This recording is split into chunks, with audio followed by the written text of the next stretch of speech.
Are you awake? Did you rest well? After Nahida left, you ate a lot of food. You've become a glutton. That just means you still have a lot to learn from Master Paimon, the Sage of Gluttony! Alright, since you're awake now, should we go and have a chat with Nahida? She should be in the academia right about now. If you have any questions, now's your chance to ask.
Everyone hold hands!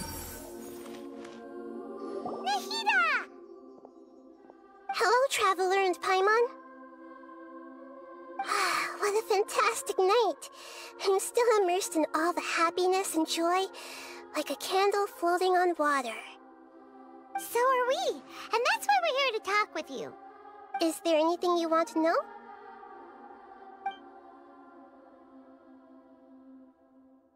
After recent events, the Akasha can no longer function as it used to.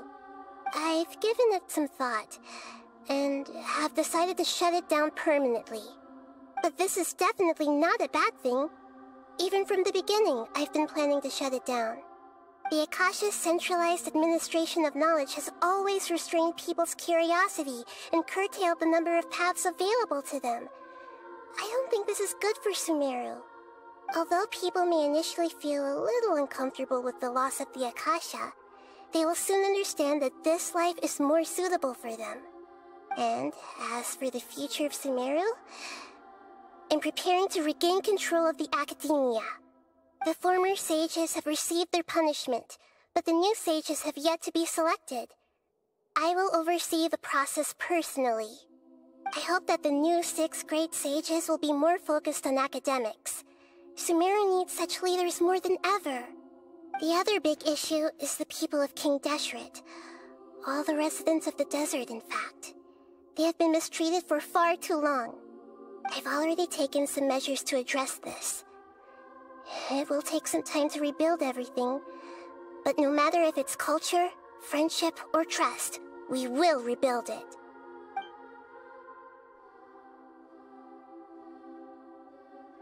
You mean, what happened after the doctor put you to sleep? Not exactly. The top-ranked Fatui Harbingers, up to number 3, possess power comparable to that of gods. I was no match for him in that kind of situation.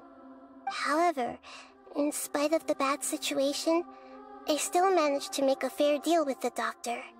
I'm sure you remember the entity that changed your fate. The Heavenly Principles. In fact, the Heavenly Principles has been quiet since the Conria disaster 500 years ago. I used this point as leverage against the doctor. I told him that the Heavenly Principles may be awakened if I destroy the Gnosis. Although it's just a bluff, he still fell for it. I assumed that the Heavenly Principles wouldn't just stand by and let such extensive damage to its laws take place. And as for what I exchanged for the Gnosis, the exchange served as both punishment for the doctor, as well as a boon of new knowledge that I couldn't refuse as the God of Wisdom. He's still in a coma, I've hidden him like how one would hide a feather. I know you have many misgivings about him, but as someone who had become a god, he has retained a number of very useful features.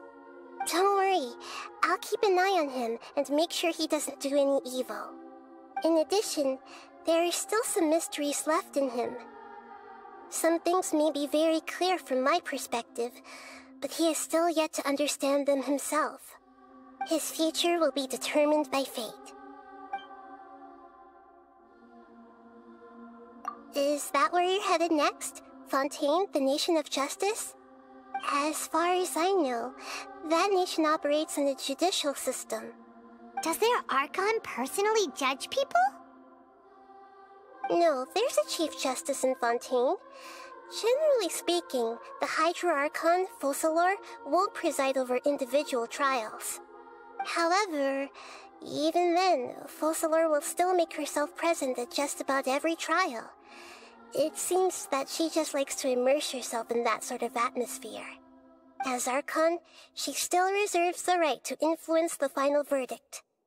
Anyway, let's just say she's got, a very unique personality. Are you sure?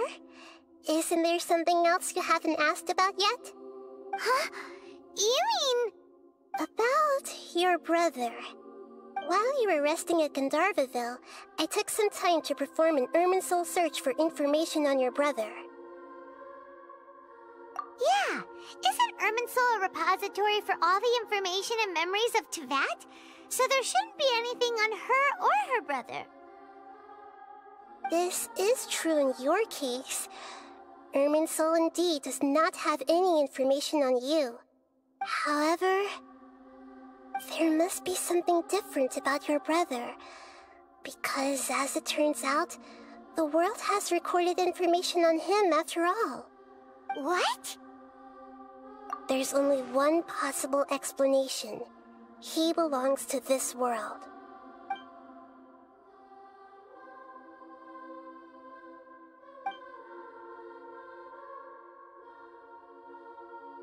But nothing about this makes any sense! Wasn't this your first trip to Teyvat? According to the records I was able to access, your sibling suddenly appeared in Conria. After the Conria disaster, he began his journey through the 7 nations of Teyvat.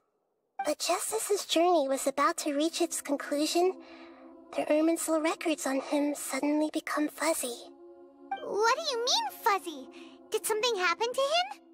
All I know for sure is that somebody, for reasons only they can know, is deliberately obfuscating his fate. And whoever it is, if they can do that, who knows what else they're capable of. But even that wouldn't explain how he somehow comes from this world. Something else I noticed was that according to these records, the Fatui have not classified your sibling as one of the Descenders. What's a Descender? Paimon's never heard of it. Look, I'm sure you must be curious about the information I received from the Fatui in return for my gnosis, right? A very important part of the intel was about this world's Descenders. External beings, ones that don't belong to this world. Traveler, you are Teyvat's 4th Descender. Huh?